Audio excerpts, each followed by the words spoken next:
절 말씀을 교독합니다. 그러므로 내가 이것을 말하며 주 안에서 증언하노니 이제부터 너희는 이방인이 그 마음에 허망한 것으로 행함같이 행하지 말라.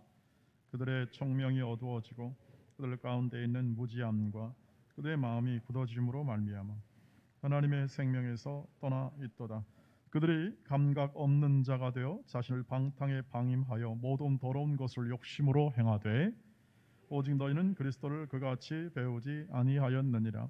진리가 예수 안에 있는 것 같이 너희가 참으로 그에게서 듣고 또한 그 안에서 가르침을 받았을진데 너희는 유혹의 욕심을 따라 썩어져가는 구습을 따르는 옛사람을 벗어버리고 오직 너희의 심령이 새롭게 되어 하나님을 따라 의와 진리의 거룩함으로 지으심을 받은 새 사람을 입어라. 아멘. 네, 오늘도 이렇게 함께 주어진 말씀을 통해서 새로운 심령을 받으라는 제목으로 하나님의 말씀을 나누겠습니다.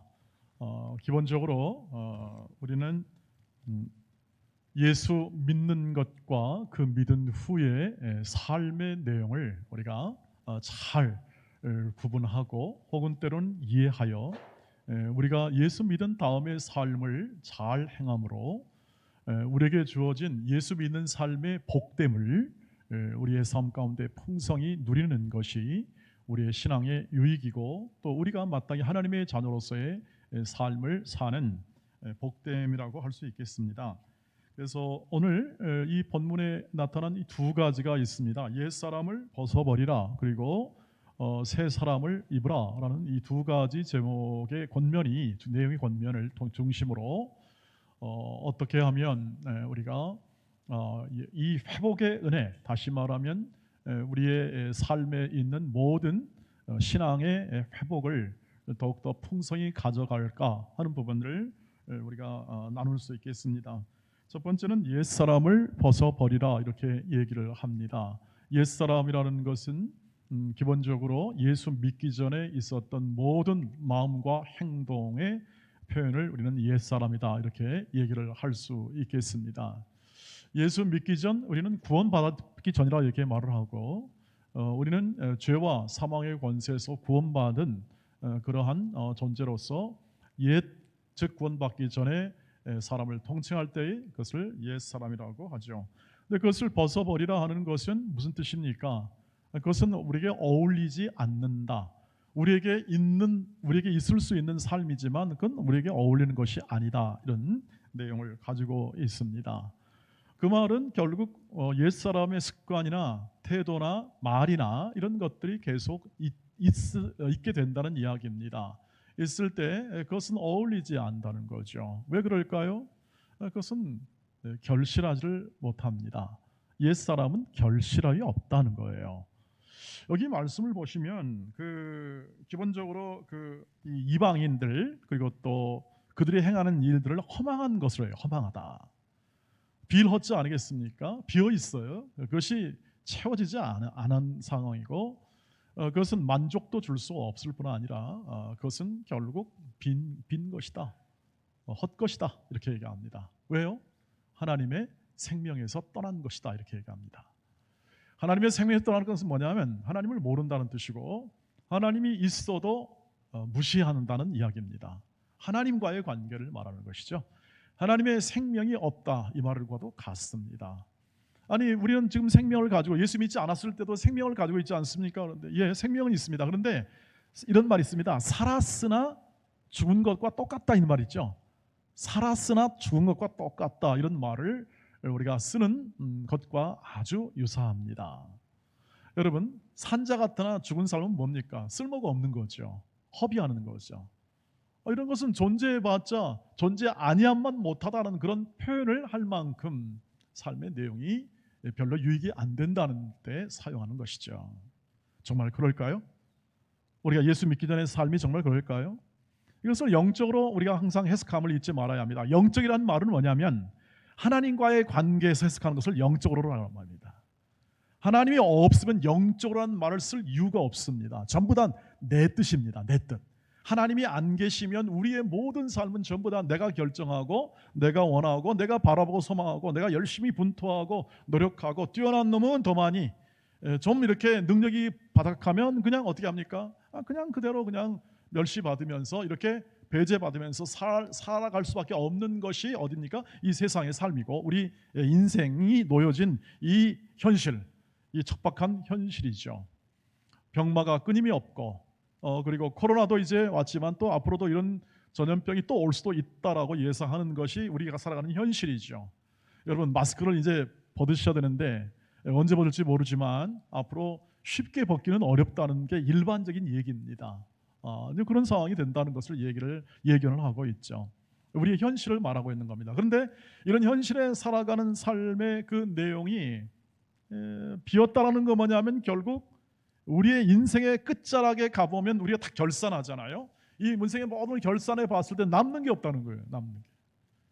하나님의 생명이 없으면 하나님을 모르면 남는 게 없어요. 영적인 그러한 믿음을 구원을 얻지 못하면 남는 게 없다는 겁니다.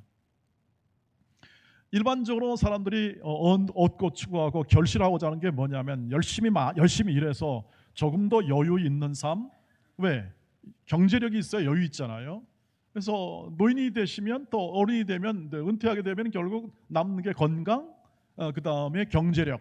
이게 있어야 이제 노후를 제대로 할 수 있다는 게 우리의 일반적인 평가입니다. 그렇게 하고 있죠, 우리. 자, 그랬을 때 그것을 다 누리고 났습니다. 근데 딱 우리 인생을 마치고 났을 때 남는 게 뭡니까? 경제력입니까? 건강입니까? 남지 않습니다. 곧 이제 우리의 인생과 우리의 모든 이 육신은 쇠하여져서 이제는 아무것도 남을 수 없는, 아니 남아 있는 게 무엇이냐도 인식할 수 없는, 깨달을 수 없는 지경까지 가버리게 되는 거죠. 그것이 우리가 지금 열심히 살고 결국 맞이할 인생의 끝이 일반적으로 예수 믿기 전에 살았던 삶입니다. 하나님의 생명이 떠났기 때문에 그렇게 열심히 삽니다. 착하게 살려고 합니다. 의롭게 살려고 합니다. 그러나 그것이 열매가 없습니다. 열매가 없습니다. 사람이 인정을 받아야 열매라고 생각하는 사람들 있잖아요. 이 세상에서는 사람들의 인정을 받아야 열매 있다고 생각합니다. 사람들의 존경을 받아야 합니다. 예, 맞습니다. 그 말 자체는 맞습니다. 근데 누가 죽어 있는 자를 존경하나요? 누가 이미 끝난 존재를 누가 그렇게 추앙합니까? 다 보십시오. 인간의 이기심과 돈벌이와 그리고 적절한 대우를 통하여 다 자기 만족입니다. 인간의 후손들도 다 자기 만족이에요. 인간이 살아가는 모든 삶의 결선을 보면은 하나님의 생명에서 떠나 있고 자기의 뜻과 자기의 생각으로 살아가는 사람들의 모든 삶의 결론은 조금 더 의로울 수 있고 조금 더 나보다 훌륭할 수 있지만, 그러나 하나님 편에서 볼 때는 영적으로는 전부 다 쓸모가 없습니다. 쓸모가 없어요. 빈 것입니다. 자, 이런 것들에 의하여 살았던 인생의 삶을 예수 믿은 다음에도 똑같이 살지 말아라 이 뜻입니다. 왜요? 너희는 그런 존재가 아니다. 이 뜻을 얘기합니다. 그래서 새 사람을 입으라라고 말합니다. 의와 진리와 거룩함으로 지어진 새 사람을 입으라는 것이죠. 그런데 그 앞에 23절을 보시면 이렇게 되어 있습니다. 오직 너희의 심령이 새롭게 되어 라고 되어 있어요. 이 말씀을 조금 이게 깊게 제가 말씀드리는 이유는 그냥 이 말씀을 읽을 때는 자, 열심히 좋은 새로운 마음 심령을 가지고 너희는 의와 진리와 거룩함으로 된 새 사람을 날마다 입어라 이렇게 이제 표현이 되어서 의와 진리와 새 사람, 새로운 의와 진리와 거룩함으로 입은 새 사람이 이렇게 부각될 수 있겠지만 이 문맥의 원 의미를 보면 이렇게 되어 있습니다. 이것은 과거형입니다. 의와 진리와 거룩함으로 입은 새 사람을 입으라는 것은 과거형이 되어 있어요. 이미 되었다는 겁니다. 우리가 의와 진리와 거룩함이란 예수 안에 있기 때문에 예수로 말미암아 이미 되었다는 뜻입니다. 우리는 의로운 존재입니다. 우리는 거룩한 존재입니다. 우리는 하나님의 손으로 구속의 은혜를 입은 존재란 뜻입니다. 신분상 그렇습니다. 몸은 바뀌지 않았어요. 몸은 바뀌지 않고 여전히 우리는 물리적 몸과 연약한 몸을 지니고 있지만 하나님이 우리를 어떻게 대우하시느냐, 우리를 어떻게 의로운 존재로 대우하신다는 겁니다. 그것을 일컬어 하나님의 자녀이다 이렇게 얘기합니다. 여러분, 내 한 식구면 된 거 아니겠습니까? 제일 가깝고 제일 위하고 제일 자비와 사랑을 많이 붓는 존재가 누굽니까? 자녀들이죠. 자녀들에게 제일 많이 붓습니다. 타인에게 많은 사랑을 붓는 부모는 없습니다. 자기 자녀에게 제대로 부을 줄 알아야 그게 진정한 부모고, 그리고 또 거기에 걸맞는 그 사랑을 가지고 타인에게도 부을 때 우리는 일반적으로 훌륭한 부모라고 얘기하는 거죠. 우리를 하나님의 자녀 삼아 주셨다는 것은 뭐냐면 우리는 사랑받는 존재요, 앞으로도 사랑받고 영원히 그 사랑 안에 거하게 해줄 거라는 거죠. 그것이 우리 열매입니다.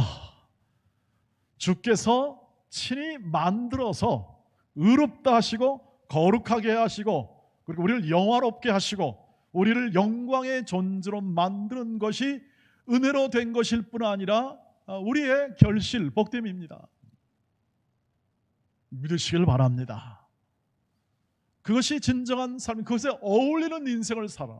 어울리는 인생. 그래서 그 뒤에는 뭐가 나옵니까? 거짓말하지 말아라. 그건 거짓말은 어울리지 않는다. 분노하지 말아라.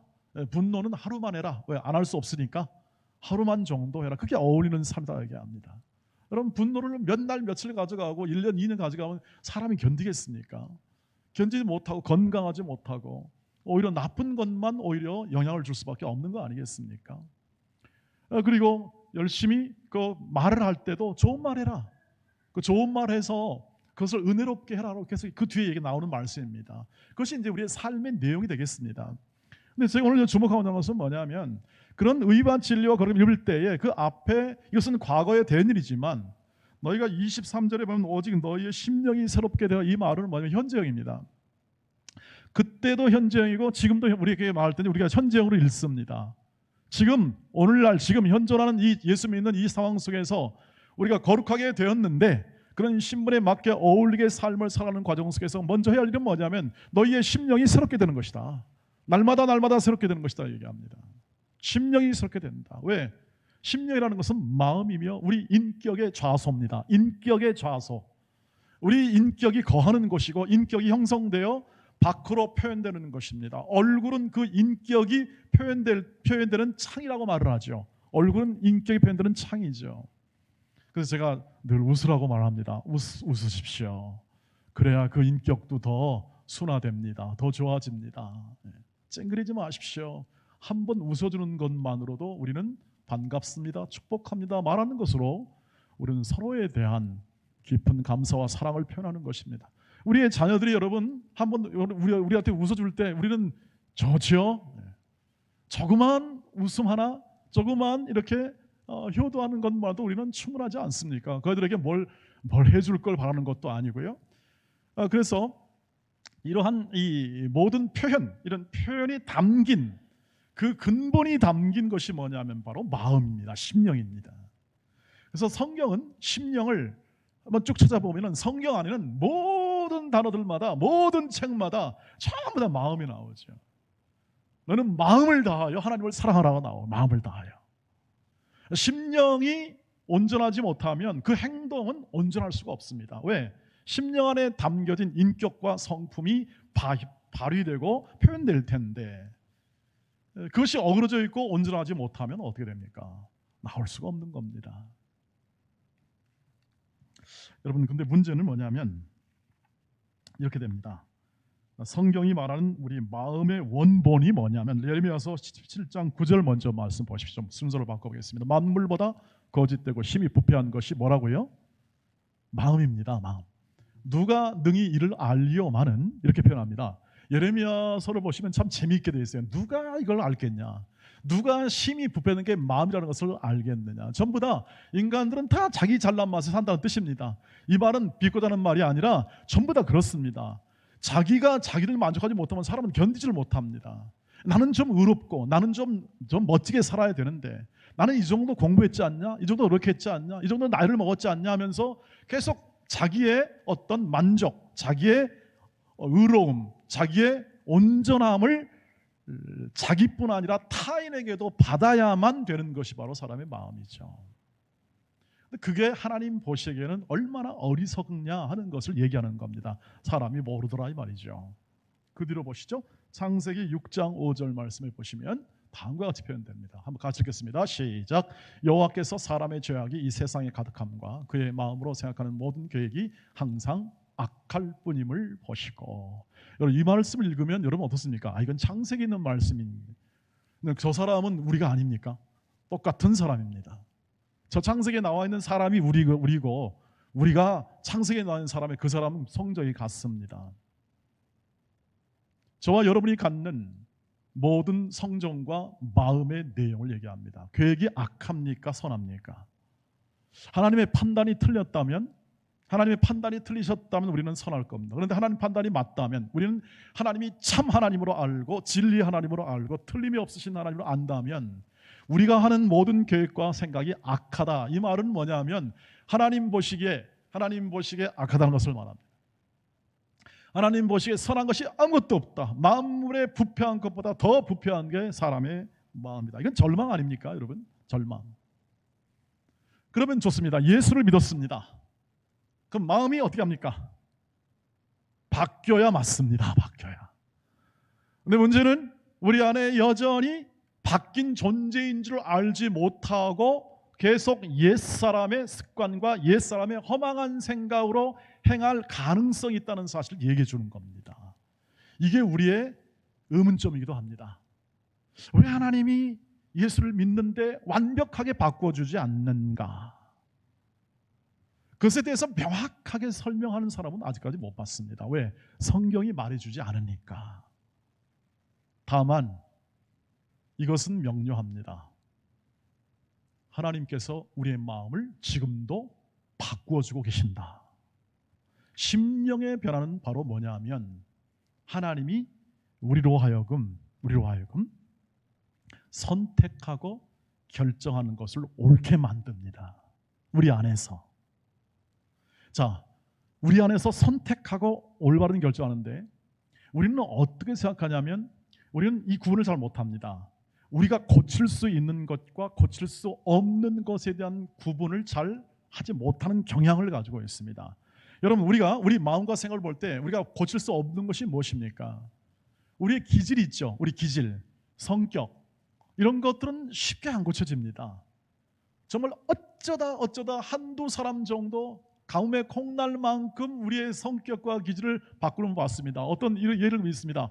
예수를 어느 날 믿고 나는데 그냥 너무나 예수의 사랑이 크고 갑자기 이 변화, 이 감정의 마음이 폭이 커가지고 그렇게 괴팍하고 그렇게 성질을 부리던 사람이 갑자기 순한 양이 되어버렸습니다. 그럴 경우는 있습니다. 그런데 여러분 보십시오. 저와 여러분이 걸어가는 길 속에 예수를 오래 믿었는데 그 성격과 기질이 바뀌던가요? 그런데 여러분 이 성격과 기질을 바꾸려고 너무 애쓰지 마시기를 바랍니다. 그것은 쉽게 바뀌는 것이 아니라는 것이죠. 바뀌지 말라는 것이 그 뜻이 아닙니다. 우리는 그것이 어렵다는 것을 이해해야 그 안에서 지혜가 생기죠. 바꿀 수 있는 게 뭐냐는 겁니다. 우리의 마음은 바꿀 수 있습니다. 즉 결정하고 옳은 것을 선택할 수 있는 결정을 바꿀 수 있습니다. 심령의 변화는 뭐냐 하면 내가 붙잡아야 할 것을 붙잡는 거고 내가 붙잡아야 할 것을 붙잡는 거고 내가 선택해야 할 중요한 것을 선택할 수 있는 것, 그러니까 좋은 것을 선택하는 그 마음의 변화가 심령의 변화입니다. 그전에는 그걸 못했었습니다. 예수를 믿기 전에는 못했습니다. 예수를 믿은 다음부터는 진짜가 뭔지를 알 수 있지 않겠습니까? 하나님이지 않습니까? 하나님이 진짜입니다. 해답이 없는 것을 아신 다음에 그 다음에 해답을 다 찾으려고 노력하고 있습니다. 열심히 산에 들어가서 해답을 찾으려고 노력하고 또 열심히 노력함으로 여러 가지 하루에 5번씩 기도해가지고 노력하면서 해답을 찾으려고 그 해답을 찾으려고 노력했지만 그 해답이 나옵니까? 아닙니다. 답은 성경에 게시되어 있습니다. 그래서 성경을 붙잡으려고 마음 먹은 것, 성경 하나님의 말씀을 붙잡아 마음을 먹고 이것을 내가 잡고 살아야겠구나 하는 그런 결정의 마음은 바꿀 수 있고 이것이 심령의 변화이고 심령이 새롭게 되는 겁니다. 그러니까 아무것도 모르던 이 여러분 남편들 이렇게 예수 믿게 할 때 참 힘든 경험들을 가지고 계신 분도 있을 거라고 생각합니다. 저도 예수를 믿었을 때 저희 가족이 믿지 않았었고 또 다 이제 믿게 되었으나 이제 그 과정은 있었다는 것을 우리가 느끼고 있습니다. 근데요, 이 남자들이 좀 자존심이 있어가지고 특별히 예수 믿는 게 더딥니다. 왜냐하면 사람의 마음 가운데 이 남자들은 이 자존심이 뭐냐면 내가 그래도 이 가정을 이끌고 있고 이 가정의 책임자고 이 가정을 먹여 살리고 했던 그런 마음의 생각이 딱 자리 잡고 있습니다. 예, 사실입니다. 그렇게 하셨습니다. 그래서 누가 내가 하고 있는 일과 그리고 내가 세웠던 것에 대하여 부정할 때 그것을 무너뜨린다고 생각합니다. 그래서 거부합니다. 거부하여 상관하지 말라고 하는 거죠. 그것이 자존심으로 나타나는 겁니다. 그런데 어느 날 갑자기 교회에 가겠다고 신발을 신고 여보 교회 갑시다라고 있을 때가 있습니다. 그럴 때가 옵니다. 마음의 변화입니다. 그게 마음의 변화, 심령의 변화입니다. 이제 하나님이 계신가? 라는 변화죠. 여러분 예수를 안 믿다가도 이게 부모가 예수 안 믿는 경우도 있습니다. 그런데 예수 열심히 기도했는데 그거 왜 안 믿다가 이렇게 이제 아이고 도저히 안 되나 보다 하고 가만히 있었습니다. 근데 어느 부모가 치매에 걸렸다가 다시 또 뭘 알아차리를 못합니다. 이제 끝났구나. 예를 들면 끝났구나. 이제 치매면 인지 기능이 안 되니까 예수 믿는 것도 안 되는 거 아니냐. 이렇게 생각할 수 있습니다. 그런데 어느 날 이제 신경을 끄고 이제 살고 있는데 어느 날 친척 혹은 또는 모시고 있던 뭐 형님이나 동생이나 전화가 왔습니다. 어머니가 교회 간다고 합니다. 감각이 생기는 겁니다. 감각이. 선택의 감각. 그 심령의 변화입니다. 결정, 좋은 것을 선택할 수 있는 마음의 변화가 심령의 변화를 말합니다. 이것이 사람 행동을 바꾸고 있고 모든 환경 속에 있는 우리의 불편함도 평안으로 바꾸는 힘이 되더라는 것이죠. 그래서 로마서 12장 2절 말씀 보십시오. 한번 같이 읽겠습니다. 로마서 12장 2절. 너희는 이 세대를 본받지 말고 오직 마음을 새롭게 함으로 변화를 받아 하나님의 선하시고 기뻐하시고 온전하신 뜻이 무엇이 분별하도록 하라. 예수의 풍성함을 구원의 풍성함을 전한 후에 12장부터는 이제 어떻게 살 거냐. 이 세대를 본받지 마라. 이 세대의 문화나 풍조나 이 틀을 본받지 말고 이 사회적인 가치나 기준을 본받지 말고 너희는 마음을 새롭게 하라. 과정이 나오는데 마음을 새롭게. 마음의 변화입니다. 그 마음이 변화되어야 어떻게 합니까? 하나님의 선하시고 기뻐하시고 온전하신 뜻이 뭔지를 이해하게 되는 거죠. 그게 되기 전까지는 늘 어떻게 합니까? 옛사람의 습관, 사회적 기준, 도덕적 기준, 윤리적 기준. 왜냐하면 내가 살아왔던 세상이 전부 다 사회와 윤리와 도덕으로 되어 있잖아요. 법으로 되어 있고 법과 윤리와 도덕으로 해서 거기에 잘 맞추면 모범적인 시민이고 모범적인 사람이에요. 우리는 당연히 그런 기준과 윤리와 도덕 아래서 살았기 때문에 당연히 그런 것을 맞춰 살아야 합니다. 근데 문제는 뭐냐면 그게 전부 다 완벽하지가 않아요. 그것이 사람 사는 기준에 의해서 질서는 유지할 수 있지만 그것이 사람을 참되게는 못해요. 법은 사람을 만들 수는 없어요. 법 자체가 질서를 유지할 뿐입니다. 질서를. 그러니까 법대로 해야 된다라고 말할 때는 그것은 질서를 유지하자는 차원의 정도로 서로 이해가 되어야지 그걸 가지고 사람을 만들겠다, 뭘 변화시키겠다 그러면 그건 번지수를 잘못 찾는 겁니다. 윤리와 도덕도 인간의 모든 인격을 함양하는 일정의 기준과 나름의 수준은 있지만 사람의 근본을 변화시키는 것은 아닙니다. 하나님만이 하십니다. 여기에 해답을 말하는 겁니다. 이것이 믿음이죠. 저와 여러분의 믿음은 바로 그것이죠. 하나님만이 하신다는 게 믿음입니다. 인간에겐 답이 없다.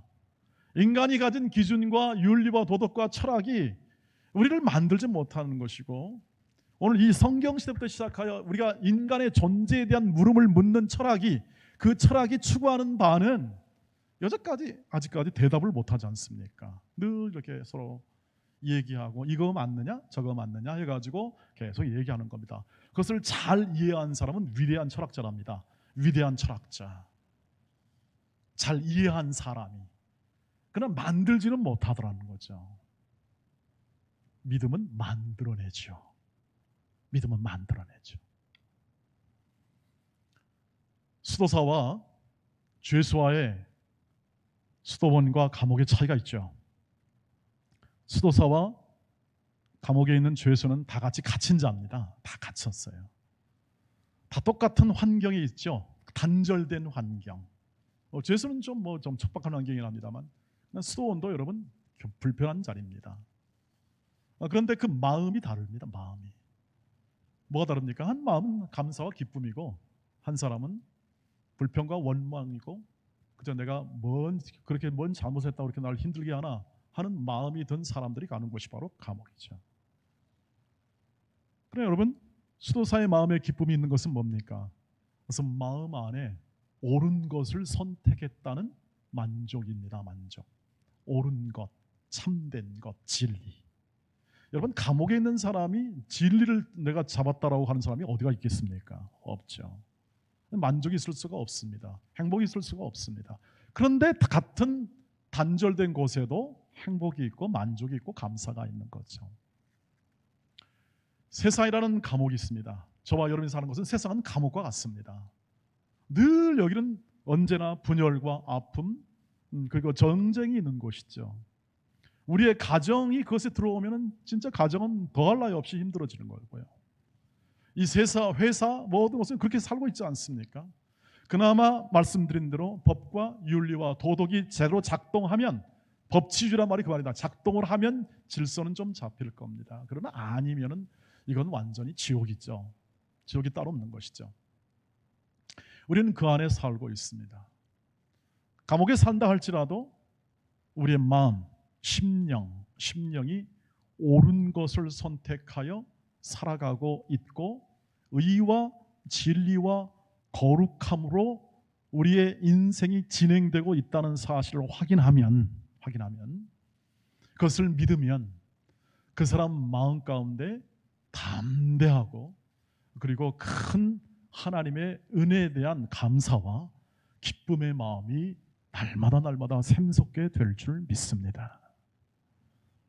저와 여러분이 갖는 이 삶에서 그래서 늘 이것이 하나님의 힘으로 되기 때문에, 즉 하나님이 주시는 것이기 때문에 우리는 하나님이 주신 것들을 잘 분별하고 그것을 내 것으로 삼는 것이 바로 새로운 것으로 옷 입는 것입니다. 하나님이 이미 주신 것들, 의와 진리와 거룩함을 이미 주셨는데 그 주신 것을 참여하고 순종할 때입니다. 그러니까 여러분, 의와 진리와 이 모든 것을 따라 사는 삶의 내용은 남 생각할 틈이 없는 겁니다. 남 생각할 틈.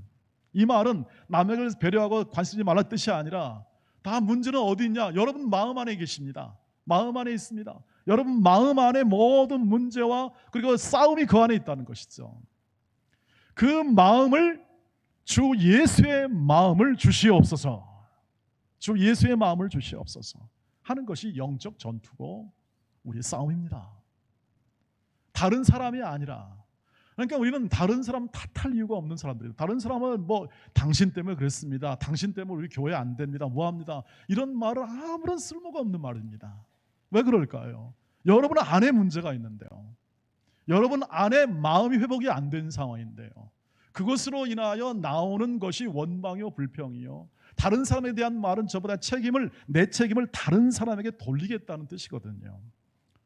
늘 우리나라의 여야 야가 싸우는 게 그거 아닙니까? 네 책임이다, 내 책임이다 해서 내로남불이냐 너로남불이냐 이런 말들이 난무할 수밖에 없습니다. 한 가지 말씀드리죠. 여러분, 사회 정의와 이 땅의 온전한 평화는 주님 오실 때까지 없습니다. 온전한 평화와 정의가 있을 수 없습니다. 저와 여러분이 이 만물이 부패한 이 마음의 옛사람의 습관과 이 모든 유혹이 언제나 상존해 있기 때문에 이것의 유혹을 받아버리면 우리는 우리 마음이 무너지는 겁니다. 그걸 통해서 그것이 어떻게 합니까? 타인에게 향하기 때문에 타인에게 향합니다. 그래서 하기 때문에 그것으로 인하여 분쟁과 갈등과 아픔이 있기 때문에 이것이 그칠 날이 없습니다. 성경을 보십시오. 성경은 어느 때입니까? 주님이 오실 때에 우리를 완벽하게 새 하늘과 새 땅으로 바꾸어 주실 것입니다. 그날을 기다리는 겁니다. 그 안까지 뭐합니까? 날마다 마음을 새롭게 하시기를 주의 이름으로 축복합니다. 그것을 우리 안에서 성령께서 하십니다. 성령께서. 내가 아니라 성령께서. 이것이 기가 막힌 진리인데요. 우리의 믿음의 모든 근거를 그래서 나에게 두지 말고 하나님이 어떻게 하시는가를 두라고 제가 여전히 말씀을 드리고, 이 말씀은 하나님이 여러분에게 하신, 각자에게 하신 말씀이기 때문에 이 말씀을 듣고 순종하여 참여하라. 이 말씀을 참여하는 것은 순종하는 것이고, 그 순종하는 것은 바로 이 말씀을 따라, 성령을 따라 성령이 하시는 일과 성령이 여러분 안에서 행하는 모든 것들을 주목하여 보고, 그 성령의 인도하심에 따라 말하고 행동하고, 그리고 또 살고 사랑하고 온유하고 또 견디어주고 하는 일을 하라고 그렇게 성경은 계속 얘기합니다. 여기는 비교가 없습니다. 여러분, 조금 더 잘할 수 있고 좀 더 못할 수 있습니다. 그래서 시비와 원망을 할 이유가 없는 것이죠. 그래서 빌립보전서 2장 13절 14절은 너희 안에서 행하시는 일은 하나님이시니까 너희는 모든 일을 원망과 시비가 없이 하라는 거죠. 그게 가능한 겁니다. 수많은 사람이 그렇게 하고 있습니다. 다 모든 불합리하고 부조리한 조건 하에서도 그 마음을 견지하여 그 사회와 그 환경을 어떻게 합니까? 하나님이 변화시키도록 인내해 주는 거죠. 하나님이 변화시키도록 그 일을 하고 계시는 겁니다. 갈라디아서 5장 21, 23절 말씀 보시길 바랍니다. 이렇게 되어 있습니다. 오직 성령의 열매는 사랑과 희락과 화평과 오래 참음과 자비와 양선과 충성과 온유와 절제니 같은 것을 금지할 법이 없느니라. 여러분, 마음 안에서 성령께서 일하셔서 우리의 성령의 전으로 삼아서 일하십니다. 고린도서 3:16절 말씀처럼 일하시는데, 그 일은 뭐냐 하면 온유함을 만들어내는 일입니다. 절제를 만드는 일하십니다. 화평케 하는 일을 하십니다. 그러니까 여러분, 평화의 주자가 되어야 합니다. 서로 평화롭게 해줘야 합니다. 분쟁하게 만들지 마십시오. 평화롭게 만드십시오. 할 수 있는 한 서로 우애하게 만드는 일을 하십시오. 이 뜻을 얘기하고 있습니다. 그러니까 성령이 하시는 일은 이런 열매를 맺게 되는데, 그 열매를 맺도록 성령께서 일하실 거라는 거죠. 일어나서 일하십니다. 거기에 눈을 떠서 보면 성령 일하심이 보입니다. 착한 일은 무엇입니까? 서로를 우애하게 만드는 게 착한 일이고, 분쟁을 제거하고 화평을 거기다가 심는 것이 착한 일이고, 분열이 있는 곳에 일치를 두는 게 착한 일이고, 그 일을 하는 거죠. 그걸 알아줍니까? 잘 알아주지 않죠. 그러니까 심령이 가난해요. 남이 안 알아주니까.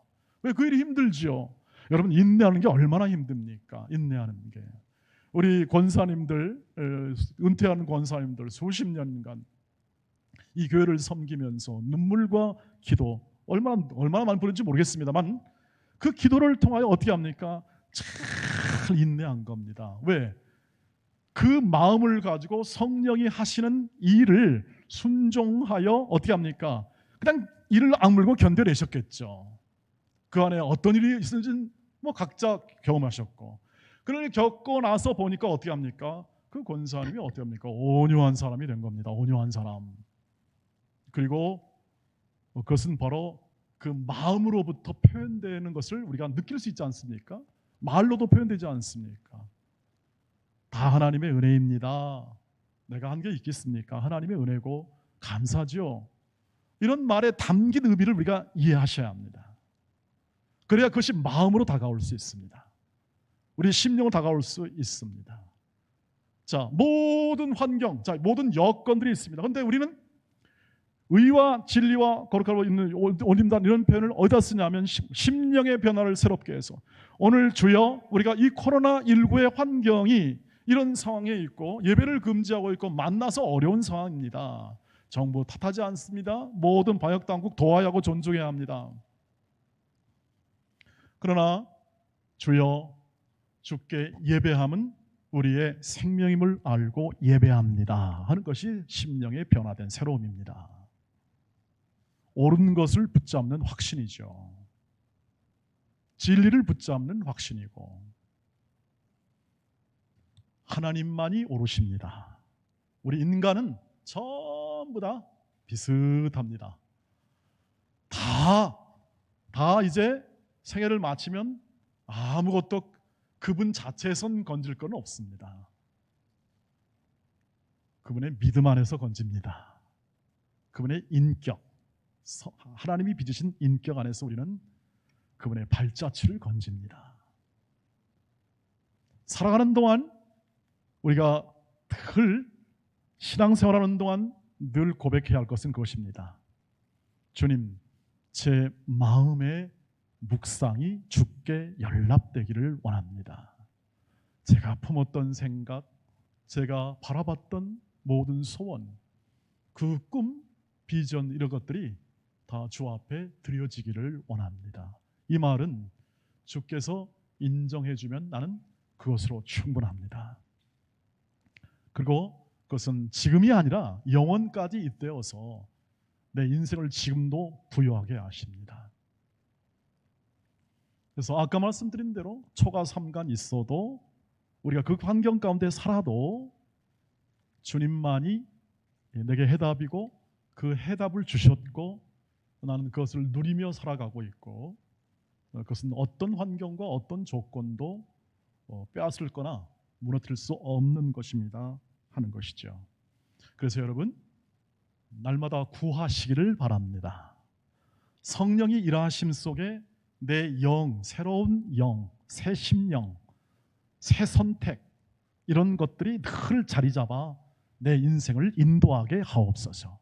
인생은 문제와 선택 사이에서 늘 선택하며 살아갈 수밖에 없는데 새로운 마음, 새 심령으로 붙잡아야 할 것을 붙잡게 하시고 내가 반드시 편에 서야 할 편에 서는 선택하게 하옵소서. 하나님 편에서 서게 하옵소서. 말씀 편에 서게 하옵소서. 성령의 인도하심에 순종하는 편에 서게 하옵소서. 이거죠. 시편 51편 10절입니다. 마지막입니다. 같이 읽습니다. 시작. 하나님이여 내 속에 정한 마음을 창조하시고 내 안에 정직한 영을 새롭게 하소서. 다윗이 훌륭한 사람이었죠. 놀랍도록 하나님의 마음에 합한 사람으로 평가되어 우리는 누구나 다윗을 본받고자 합니다. 그런데 다윗의 기도 가운데 이런 기도가 있습니다. 하나님, 내 인생 가운데 정한 마음을 늘 만들어 주시길 원합니다. 그리고 정직한 영을 새롭게 해주시길 원합니다. 이것이 그가 우리 아내를 바세바를 범하고 난 다음에 회개하면서 지은 시 중에 마지막 결론입니다. 우리 안에 답이 없고 그렇게 성인 군자처럼 살았는 사람 앞에서 삶을 살았지만 다윗은 하나님 앞에 설 때 말할 수 없는 탄식과 아픔의 고백을 드리는 거죠. 내가 다른 사람 앞에 뛰어날 수 있고 다른 사람 앞에 할 수 있으나 그러나 하나님 앞에서는 이 범죄 앞에 이것이 얼마나 가슴에 담아지게 되고 그 모든 영혼을 이게 완전히 이렇게 갈각이 찢겨 만들었던지 그의 눈물과 그의 탄식이 온 침상을 적듯이 했던 기도이죠. 여러분 그래서 그 기도는 여러분의 기도가 되어야 합니다. 각자의 기도, 남을 향한 기도가 아니고 남과 비교하는 기도도 아닐 뿐 아니라 남을 적시하거나 남을 지적하는 기도일 필요가 없습니다. 저와 여러분의 기도 속에서 우리는 날마다 예수의 마음으로 채워달라고, 예수의 마음으로 채워달라고. 한시라도 그것을 놓쳐버리면 나는 내 옛사람의 습관대로 행할 수 있고 거기 휩쓸려 살아갈 수밖에 없는 연약함을 인정하고 날마다 새로운 마음을 주옵소서 하게 될 때 날마다 회복의 은혜를 맛보게 될 것입니다. 성령께서 일하시니 그 뜻을 이루시고 여러분의 기도를 들어주실 것입니다. 아무것도 염려하지 말고 오직 기도와 간구로 너희 구할 것을 감사함으로 하나님께 아리라. 그리하면 지각에 뛰어나신 하나님의 평강이 너희의 마음과 생각을 지키시리라. 기도하겠습니다. 아버지 하나님, 우리에게는 답이 없어 구합니다. 우리에게는 의로운 것이 없고 우리는 거룩한 것이 없어 그것을 채우시고 그것을 담으시고 우리를 빚어내시는 성령님께 구합니다. 새로운 심령, 예수의 심령을 날마다 주시옵소서. 날마다 허락하여 주시옵소서. 탄식과 절망이 난무하는 이 세상 속에 오직 주 예수 그리스도만이 소망이요 빛이요 진리가 되어 우리에게 담겨졌고 우리는 그것을 향하여 순종의 길을 한 걸음 한 걸음 잘 걸어가게 하옵소서. 새 마음 주셔서 모든 사람에 대한 신뢰의 마음을 더 회복하고 모든 새로운 마음을 통하여 하나님의 교회의 일하심에 대한 큰 뜻을 이해하게 하옵소서. 세상이 답이 없음을 알고 오직 그 세상이 나를 유혹하고 내 마음 안에 있은 모든 내 마음의 유혹이 하나님의 뜻을 따라 사는 삶을 통해서 다 제거되고 다 벗어지게 되고 오직 하나님의 인도하심과 하나님의 진리 되심만이 내 가슴 속에서 우리의 심령 속에서 날마다 날마다 우리를 새롭게 하옵소서. 기도하게 하옵소서. 간구하게 하옵소서. 쉬지 않고 기도하게 하옵소서. 예수님의 이름으로 기도하옵나이다. 아멘.